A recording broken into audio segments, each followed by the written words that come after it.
बाद में हम अमेरिका के एक छोटे से टाउन में लोगों को नदी किनारे पिकनिक मनाते हुए देखते हैं, लेकिन तभी अचानक बिना किसी इंसान के एक बोट नदी में तैरती हुई उनके करीब आई। लेकिन बोट के अंदर जो मिला वो देखकर ये लोग हैरान रह गए। इस बोट के अंदर एक बुरी तरह से गली सड़ी डेड बॉडी थी। ये शरीर बहुत ज्यादा बुरी हालत में था। जल्द ही वहाँ का पुलिस चीफ जॉन हॉकिंस वहाँ पहुंच गया। हॉकिंस के आने से पहले ही फोरेंसिक ऑफिसर कॉनी वहाँ पहुंच चुकी थी। उसने हॉकिंस को बताया कि डेड बॉडी बहुत बुरे हाल में है और इसके शरीर में हड्डियां तो हैं ही नहीं, सिर्फ मांस बचा है। ये बहुत अजीब सा केस था। ऐसा लग रहा था किसी ने हड्डियां निकाल ली हो, जो कर पाना आमतौर पर नामुमकिन सा लगता है। शरीर को पोस्टमार्टम के लिए भेज दिया गया। जेकब नाम के डॉक्टर ने शरीर का निरीक्षण किया। पूरी जांच पड़ताल के बाद जेकब ने हॉकिंस को बताया कि ऐसा ही लग रहा है कि किसी ने बड़े ही ध्यान से सारी हड्डियां निकाल ली हों। लेकिन सोचने की बात यह है कि ऐसा किया कैसे होगा उसने। जेकब को इस शरीर के अंदर एक मधुमक्खी जैसा कीड़ा भी मिला। इस कीड़े को जेकब ने एक जार में बंद कर दिया था। हॉकिंग ने कॉनी को ये जार दिया ताकि इसे ध्यान से रख दिया जाए। हो सकता है ये सबूत के तौर पर काम आ जाए और मौत के कारण का पता लगाया जा सके। जल्द ही कॉनी को इस आदमी का नाम पता चला। इस आदमी का नाम था डॉक्टर कोल पार्सन्स। वो एक साइंटिस्ट है जो लगभग 1 साल पहले यहाँ रहने आया था। उन्हें इस आदमी का वॉलेट और कुछ सामान बोट पर ही मिला। वो पहले यूनिवर्सिटी में एक प्रोफेसर हुआ करता था, लेकिन फिर उसने सब कुछ छोड़ दिया और अकेले जाकर नदी के किनारे रहने लगा, जंगल के बीचों बीच। हॉकिंस को इस केस की अच्छे से जांच करने के लिए उस आदमी के घर जाना होगा। इसके बाद हम मैग नाम की एक लड़की को देखते हैं, जो कि हॉकिंस की एक्स गर्लफ्रेंड है। मैग पुलिस के लिए जंगल की गाइड के तौर पर काम करती थी। हॉकिंस ने मैग से मिलकर इस केस के बारे में पूरी जानकारी दी। मैग उस साइंटिस्ट को जानती थी। लगभग 1 साल पहले मैग ने उस साइंटिस्ट की कुछ सामान लाने में मदद भी की थी। वो जानती थी कि ये साइंटिस्ट किसी एक्सपेरिमेंट पर काम कर रहा है, लेकिन इस एक्सपेरिमेंट के बारे में ज्यादा कुछ नहीं पता उसे। हॉकिंस ने मैग को अपने साथ चलने के लिए कहा ताकि इस केस की अच्छे से छानबीन हो सके, और मैग इसके लिए तुरंत मान भी गई।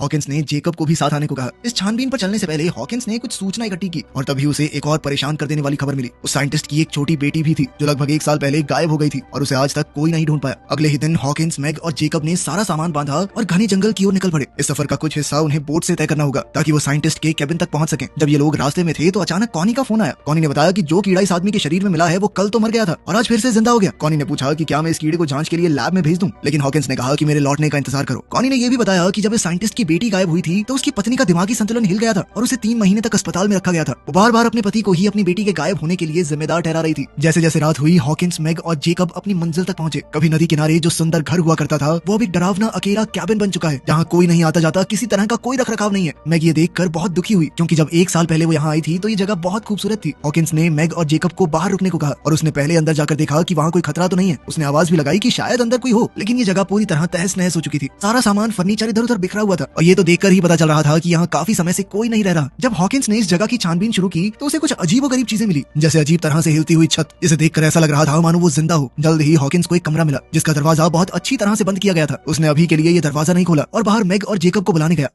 रात बहुत ज्यादा हो गई थी, इसलिए उन्होंने सोचा कि जंगल में वापस जाना सही नहीं रहेगा, रात को यहीं रुक जाते हैं। लेकिन इस जगह का माहौल बहुत ही अजीब और डरावना था। घर में घूमते हुए भी अजीब और डरावनी आवाजें गूंज रही थी। हॉकिंस ने कहा कि डरने की बात नहीं है, ये आवाजें किसी चूहे या रकून की होंगी। लेकिन असल में तो टेंशन बढ़ती गई। अचानक इस केबिन की लाइटें जलने बुझने लगी, जिससे ये जगह और भी ज्यादा अजीब और डरावनी लगने लगी। जल्द ही उन्हें एक बेसमेंट का दरवाजा दिखाई दिया। उन्होंने सोचा कि नींद तो यहाँ वैसे भी नहीं आएगी, तो थोड़ी छानबीन कर लेते हैं। नीचे बेसमेंट में उन्हें एक बड़ी बिजली पैदा करने वाली मशीन मिली। ये अजीब सी मशीन एक बड़े इंडस्ट्रियल चार्जर जैसी लग रही है। पूरी तरह इस मशीन का क्या काम है ये उन्हें भी समझ नहीं आया, लेकिन ये मशीन काफी ताकतवर और खतरनाक लग रही है। हॉकिंस ने जो रिसर्च यहाँ आने से पहले की थी उसमें भी ऐसी किसी मशीन का जिक्र था। इस घर की रसोई में छानबीन करते हुए उन्हें पता चला कि रसोई की अलमारी से कुछ तारें ऊपर की तरफ जा रही हैं। इन तीनों ने अंदाजा लगाया कि जो भी मशीन इस घर में मौजूद है वो जरूर ऊपर वाले कमरे में होगी। खैर, जो कमरा हॉकिंग को पहले बंद मिला था वो खुद ब खुद खुल गया। हॉकिंग ने अपने दोस्तों को बुलाया और तीनों अंदर चले गए। दीवारों पर अजीबोगरीब फोटोज लगी हुई थी और तंत्र मंत्र से जुड़े हुए रहस्यमय निशान बने हुए थे, लेकिन कुछ साइंस से जुड़ी चीजें भी थी। ये साइंस और काले जादू का एक मिक्सचर सा लग रहा था। वहाँ कुछ फोटोज तो बहुत ज्यादा दिल दहला देने वाली थी। वो लोग छानबीन कर ही रहे थे कि अचानक एक मकड़ी ने जेकब के मुंह पर काट लिया। डरा और घबराया हुआ जेकब अपने कमरे के बाहर भागा। हॉकिंस ने कॉनी को फोन किया और कहा कि पता लगाओ ये अजीबोगरीब घर किसने बनाया है, लेकिन छत से आ रही इलेक्ट्रोमैग्नेटिक रेडिएशन की वजह से उसके फोन का सिग्नल टूट गया। वहीं जेकब और हॉकिन के बीच में भी मैग को लेकर कुछ टेंशन थी। दरअसल हॉकिन से पहले मैग जेकब की गर्लफ्रेंड थी और वो आज भी कहीं ना कहीं उससे प्यार करता था। इस वजह से उन तीनों के बीच में माहौल थोड़ा अजीब हो गया। जैसे ही वो लोग सोने की तैयारी करने लगे, हॉकिन का कहना था कि उन तीनों को एक ही कमरे में रुकना चाहिए ताकि अगर कोई भी खतरा आए तो वो लोग मिलकर उसका सामना कर सकते हैं। लेकिन मैग ने कहा कि देखो, मुझे अपना खुद का कमरा चाहिए, मैं नहीं एडजस्ट कर सकती तुम लोगों के साथ।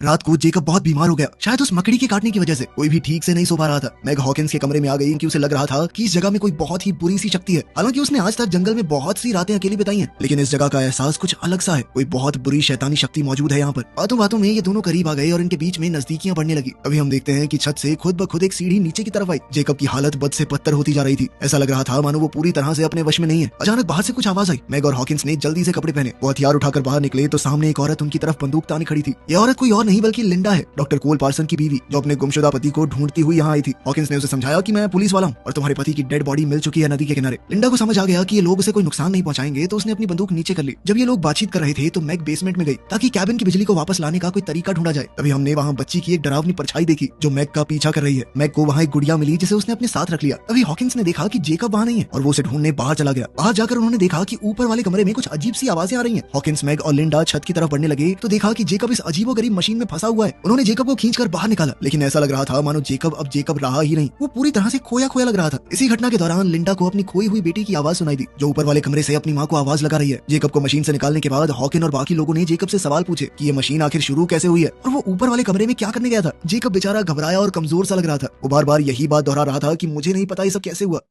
लिंडा उस मशीन के सामने खड़ी होकर थोड़ा घबराई हुई उसे देख रही थी। मैग वहां आई और लिंडा से पूछा कि तुम्हें कोई अंदाजा है कि ये मशीन है क्या। लिंडा ने बताया कि एक इलेक्ट्रोमैग्नेटिक मशीन है जो बहुत ताकतवर मैग्नेटिक फील्ड बनाने में इस्तेमाल की जाती है। उसने आगाह किया कि ये मशीन इंसानों के लिए बहुत ही ज्यादा खतरनाक और जानलेवा है। हॉकिंस लिंडा को उस कमरे में ले गया जहाँ वो अजीबोगरीब फोटोज दीवारों पर चिपकी हुई थी। लिंडा ये सब देखकर और ज्यादा घबरा गई। वो अपने पति के साथ 10 साल रही है और उसे अच्छी तरह से जानती है कि ये काम उसका बिल्कुल नहीं है। उसने पूरे कॉन्फिडेंस के साथ कहा कि ये काम मेरे पति का बिल्कुल नहीं है। अब उसे डर था कि शायद किसी बेहद डरावनी चीज ने मेरे पति को अपने वश में कर लिया है। तभी हॉकिंस को वहाँ एक लैपटॉप मिला जिस पर पासवर्ड लगा हुआ था, तो वो उसे खोल नहीं पाया। उसने लिंडा से इस पासवर्ड को खोलने में मदद मांगी। इससे पहले कि वो कुछ करते उन्हें खिड़की से घर के बाहर कोल खड़ा हुआ मिला जो कि जिंदा और बिल्कुल ठीक था। वो घबरा कर बाहर की तरफ भागे और समझ गए कि ये कोई भ्रम नहीं है, कोल सच में जिंदा है। गुस्से में लिंडा ने कोल को एक जोरदार थप्पड़ दे मारा, लेकिन कोल ने कोई उल्टा जवाब नहीं दिया। उसने कहा कि तुम्हारा गुस्सा जायज है और मारो चाहे मुझे। अंदर चलकर सब लोग आराम से बैठ गए। हॉकिंस ने कोल से पूछा कि तुम इतने वक्त से कहाँ पर थे और यहाँ क्या हुआ, ये घर ऐसी हालत में क्यों है। उसने नदी के पास बोट में मिली डेड बॉडी के बारे में भी कोल को बताया। कोल इन सब बातों को हंसकर टाल रहा था। उसने मशीन के बारे में किसी भी सवाल का सीधा जवाब नहीं दिया। पुलिस स्टेशन में कॉनी लगातार हॉकिंस से संपर्क करने की कोशिश कर रही थी। जो मक्खी उस लाश के शरीर में मिली थी वो जिंदा तो हो ही गई थी, लेकिन अब वो 2 मक्खियों में बदल चुकी है। इसकी वजह कोल की वो मशीन हो सकती है। वहीं हम देखते हैं कि जेकब की हालत अब बद से बदतर होती जा रही थी। उसके शरीर में डरावने बदलाव शुरू हो गए थे। नाखूनों के ऊपर नए नाखून उगने लगे, जल्द ही नए दांत भी, और हड्डियों के ऊपर हड्डियां उगने लगी। वो बहुत तेजी से बदल रहा था। ये सब कुछ शायद उस मशीन की रेडिएशन की वजह से हुआ है। हॉकिन ने कोल से काफी सवाल जवाब किए, लेकिन कोल ने कोई भी सही जवाब नहीं दिया। यहाँ तक कि जब लिंडा ने उससे पूछा कि तुम कहाँ गए थे, तब भी उसने कोई खास ढंग का जवाब नहीं दिया। और उधर जेकब कोल की बातें इस तरह मान रहा था मानो वो उसका कोई नौकर हो। जब लिंडा जेकब की हालत देखने गई तो उसका शरीर इस तरह से बदला हुआ देखकर वो बहुत ज्यादा डर गई। वो तुरंत हॉकिंस और मैग को बताने गई। जेकब के शरीर में ऐसा भयानक बदलाव देखकर वो लोग समझ गए कि उन्हें जल्द से जल्द यहाँ से निकलना होगा। जब वो लोग बाहर निकले तो देखा कि जिस बोट से वो सब यहाँ पर आए थे वो अब गायब है। हॉकिंस को कोल के ऊपर अब और ज्यादा शक होने लगा, लेकिन कोल अभी भी इन सारी चीजों को मजाक में ले रहा था। हॉकिंस ने गुस्से में अपना आपा खो दिया। उसने कोल को एक जबरदस्त मुक्का दे मारा और उसे बांध दिया ताकि वो आगे किसी चीज में मुसीबत न पैदा कर सके। लिंडा ने कहा कि हमें थोड़ा ढूंढना चाहिए, यहाँ आसपास कोई तो होगा जो यहाँ से बाहर निकलने में हमारी मदद कर सके। हॉकिंस और मैग आसपास लोगों की तलाश में वहाँ से निकल गए। वो जल्द ही एक कैंपिंग साइट पर पहुंचे जहाँ बहुत सारा सामान पड़ा था। रहने खाने की जगह भी थी, लेकिन इस कैंप के अंदर बहुत सारी सड़ी गली डेड बॉडीज पड़ी हैं, जिन्हें देखकर वो दोनों तुरंत वहां से दूर भागे। ये घिनौना दृश्य देखकर मैग उल्टियां करने लगी। हॉकिंस ने उसे शांत करने की कोशिश की, लेकिन इसी दौरान मैग ने भावुक होकर कहा कि मैं प्रेग्नेंट हूँ, मेरे पेट में तुम्हारा ही बच्चा है।